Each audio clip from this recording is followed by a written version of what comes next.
ज्ञानदास जी मिथिला धाम से। राधे राधे महाराज श्री जय श्री। राधे राधे महाराज जी। महाराज जी, गुरुदेव भगवान की कृपा से एक गुरुनिष्ठ साधक के जीवन में नाम जप, गुरु प्रदत्त मंत्र जाप और भगवत चिंतन प्रतिदिन होता है। साधक हर परिस्थिति में इस जन्म में भगवत प्राप्ति करना चाहता है तो उसे और क्या करना चाहिए और क्या सावधानी बरतनी चाहिए? सत्संग, विचार, क्षमता और मनोनिग्रह ये बहुत आवश्यक है। सत्संग के द्वारा प्राप्त विवेक से हर समय हम विचार परायण रहें, कहीं कोई असत वृत्ति हमको प्रिय न लगने लगे। असत क्रिया, असत चिंतन, असत वृत्ति, जैसे पराई माता बहनों की तरफ गंदी दृष्टि, धन के द्वारा प्राप्त होने वाले सुखों में प्रियता, मान बढ़ाई, यश कीर्ति, ये सब असत वृत्ति हैं। तो सत्संग के द्वारा प्राप्त विवेक से हम सावधान पूर्वक, विचार पूर्वक इनसे बचते रहें। और क्षमता, मान अपमान में सम, निंदा स्तुति में सम, सुख दुख में सम, जय पराजय में सम एक बहुत शीतलता है। और संतोष, जैसी परिस्थिति हमें भगवान ने दी है, हम किसी से, ना भगवान से ना किसी इंसान से, परिस्थिति के परिवर्तन की चाह ना करें। सत्संग, विचार, मनोनिग्रह, हमारा मन जहां जहां जाता है वहां से हटा करके अपने लक्ष्य में लगाना। बार बार ऐसा हम अभ्यास करें और विचार विवेक के द्वारा वैराग्य पूर्ण जीवन रहे।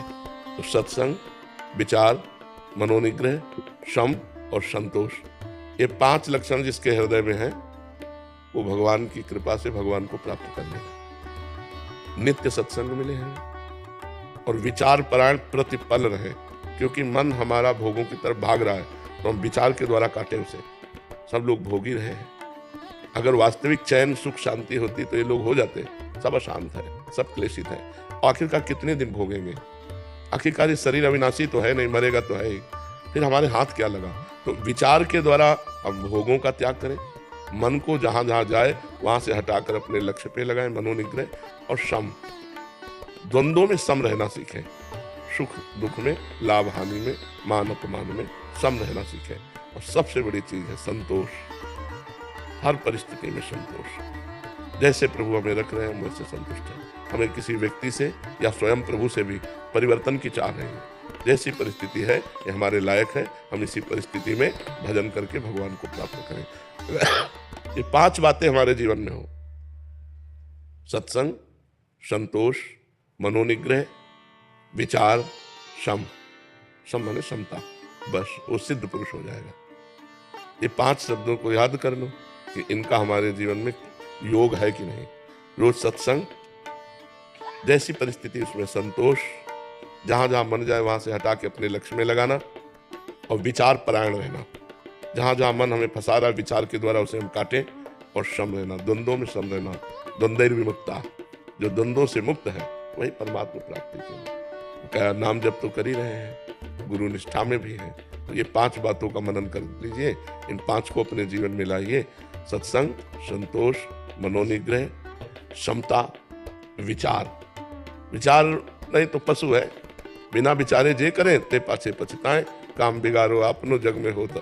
एक एक कदम विचार पूर्वक रखें और मन को बार बार संसार से हटाकर प्रभु में न लगावें तो साधना किस बात की? अगर दुख सुख को सहे ना तो साधु किस बात का? तो सत्संग, संतोष, मनोनिग्रह, विचार और क्षमता, ये बातें आ गए तो भगवत प्राप्ति हो गई। समझ रहे ना? जीवन मुक्त है अगर ये 5 बातें उसके जीवन में हो, वो जीवन मुक्त ही है। शताक्षी जी बिहार से। श्री हरिवंश महाराज जी, मुझे हमेशा ये डर बना रहता है कि बड़ी मुश्किल से मनुष्य शरीर प्राप्त हो, कोई गलती होगी तो फिर 84 लाख योनियों में घूमना पड़ेगा। महाराज जी, किस प्रकार का अपराध क्षमा योग्य नहीं होता?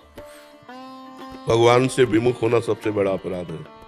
जितनी भी गलतियां हैं, जितनी भी दुर्गतियां हैं, वो जीव को भगवान से विमुखता के कारण प्राप्त होती है। इसलिए हमें चाहिए कि भगवान की शरण में होकर शास्त्रों का स्वाध्याय करें, संतों का संग करें, खूब नाम जप करें और जीवन में एक एक मिनट सावधानी पूर्वक काटें। हमारी मन और इंद्रियों का प्रवाह भोगों की तरफ स्वतः है।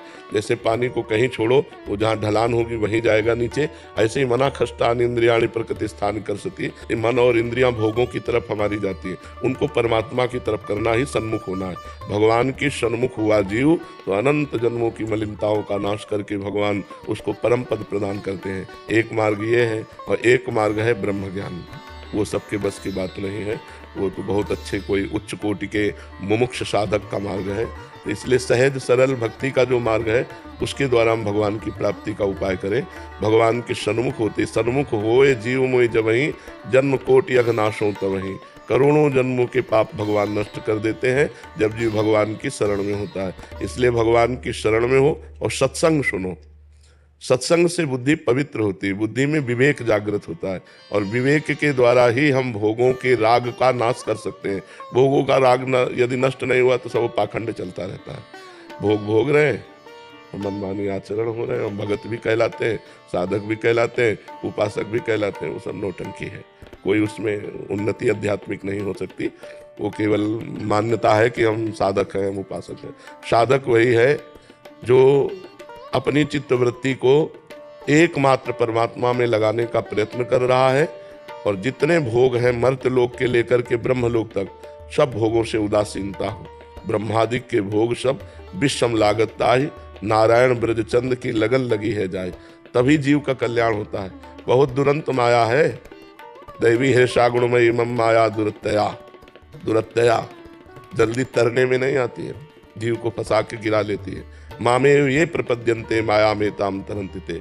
जो मेरी शरण में आ गया वो माया से तर गया। तो भगवान की शरण में हो, नाम जप करो, सत्संग सुनो, पवित्र भोजन भगवान को अर्पित करके पाओ, गंदे आचरणों से बचो, तो ये जन्म सार्थक हो जाएगा। सबसे बड़ा अपराध है भगवत विमुक्ता।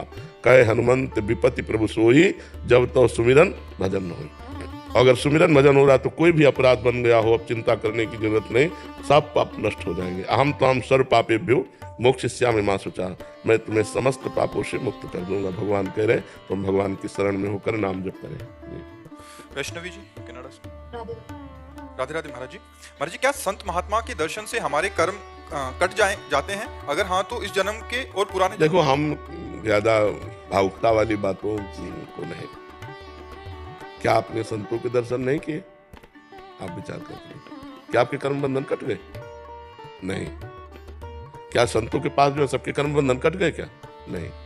संत जो कह रहे हैं वो बात मान लो तो कर्म बंधन कट जाएगा। अगर संतों की आज्ञा का पालन नहीं किया, संत शास्त्र के अनुसार नहीं चले, तो केवल देखने से कर्म बंधन नहीं कटते। भगवान को भी अर्जुन जी देख रहे हैं, लेकिन वहां भगवान भी गीता का उपदेश कर रहे हैं कि ऐसा करो, ऐसा करो, मेरा अनन्य चिंतन करो, मेरे मन वाले बनो, ऐसा करो, ऐसा करो, आदेश कर रहे हैं। हाँ, संत दर्शन हमारे भाग्य का विषय है। संत दर्शन बड़े सौभाग्य से मिलता है, पर उसका खास सौभाग्य क्या है संत दर्शन का? उनके वचन, उनके 4 वचन हम सुने और उन्हीं को अपने जीवन में उतार लिए तो हम स्वयं साधु बन गए। अगर हम केवल देख लिया और मनमानी आचरण कर रहे हैं तो देखने मात्र से बात नहीं बनने वाली। संत का दर्शन यद्यपि पापों का नाश करने वाला होता है, संत दरस जिम पातक तरे। और आपने कर्म बंधन की बात कही, तो कर्म बंधन तभी कटते हैं जब संत आज्ञा पर जीवन चलाया जाए।